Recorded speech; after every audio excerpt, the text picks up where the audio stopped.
Hey guys, I'm thrilled to be here tonight. I'm happy just to be out, okay? I'll explain to you why, okay? My roommate had to move, okay? I had nowhere else to go, so I moved back in with my parents. Yeah, that's what I did. And it sucks when you move back in with your parents because all the snooping starts up again. You know, finding condoms and porn and weed. I mean, it's my fault for looking, but still, you know.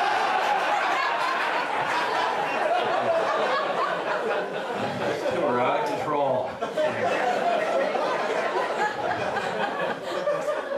It's interesting to be back with my parents too. My dad's an interesting guy. He used to be an airline pilot and he retired, but he missed working.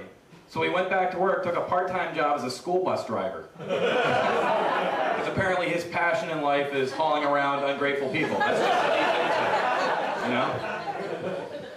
But it's interesting because my dad and I have the same first name. I'm a junior and he's a senior, and it leads to some confusion.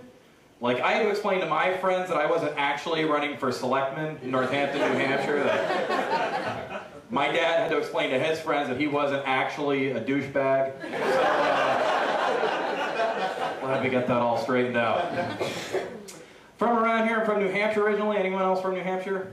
Yeah. All right, we're probably related. Nice to meet you, yeah. Good to be here. Sure.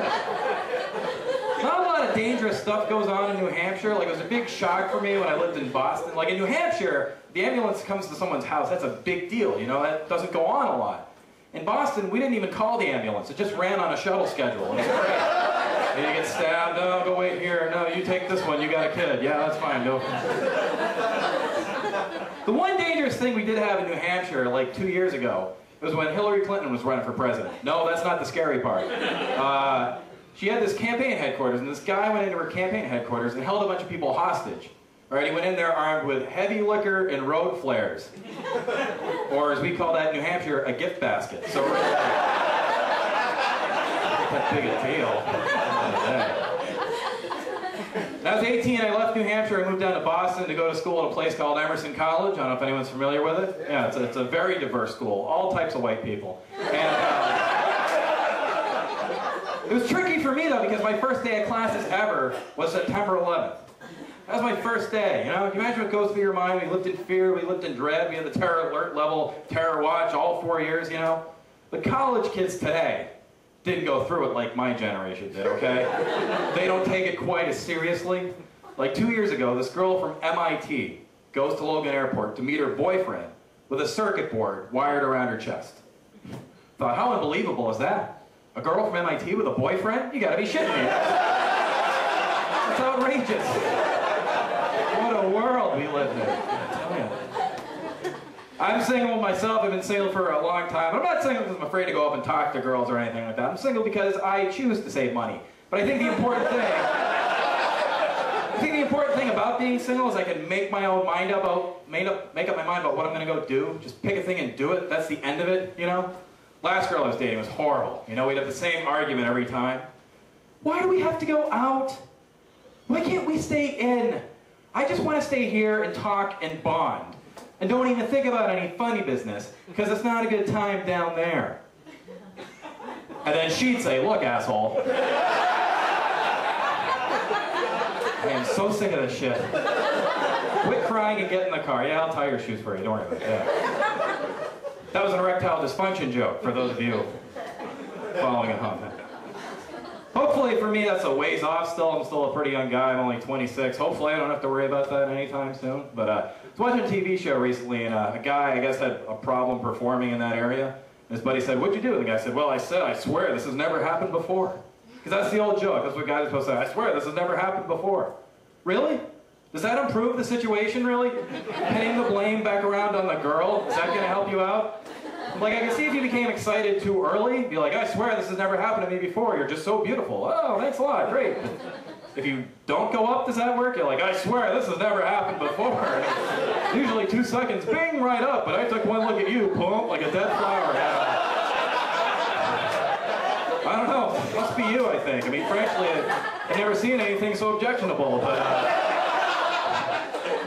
anyway, you better get dressed so we can go make the movie. Yeah, that's... Yeah, I haven't. It's been a while. I've been single for a while. You know, I've been single for a while now, and you know, I think you can tell you have a bad sex life when your approach to buying condoms is the same as buying milk. You know, you look at the package and you're like, August 2014. That's cutting it close.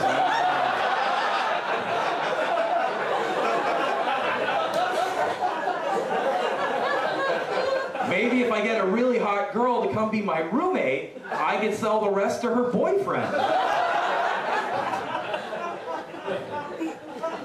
It's tricky buying condoms anyway. Like for me, I get very nervous buying condoms, so I don't like to keep going frequently. You know, not that I need to, but I do. But when I go, I like to buy them in bulk. That's what I do. Like I get nervous going in, so I just go once, and so like every 2 years, there's a guy at Costco that thinks I'm banging everybody. Like, oh, this guy's doing great. Look at this guy, huh? I'm sold out, yeah.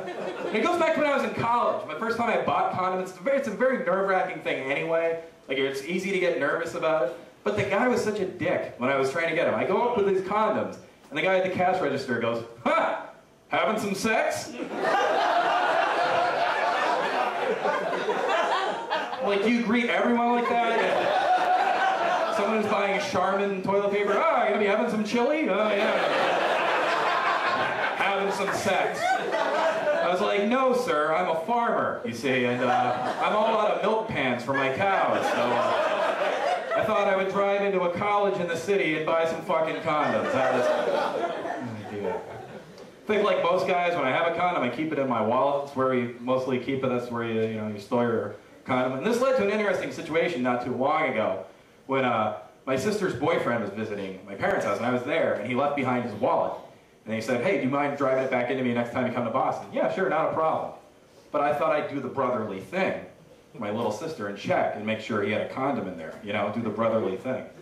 Then I thought I'd do the really brotherly thing and go and just take the condom out, you know, just take it out, get his mind out of the gutter, force him to go do something nice with her, you know? But then I got to thinking, well, that's not quite right. I'm going to be the really brotherly guy here, and I'm going to make sure that my sister doesn't get in trouble. I'm going to go get one of my good condoms and replace it instead of his crappy condom, right? So I take the wallet and I look and I open it up, and his condom's in there, and it's a Magnum.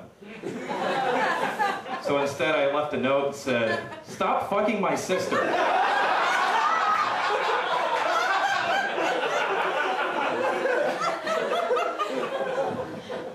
Would have loved to have seen his face. I didn't date much when I was growing up, because I was in high school.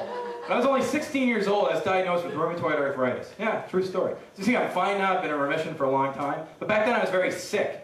People act surprised when I tell them I had arthritis, but they'd act surprised like it was my fault. You know, like I go into the doctor, "What are you here for?" "Well, I have arthritis." "Arthritis? Well, that's an old person's disease." Like I'm supposed to be like, "Oh shit, really? I guess I screwed up. I never should have signed up for this thing, you idiot." Would you greet other diseases or ailments with the same bad stereotypes, you know? Like blindness? Well, that's a jazz musician's disease.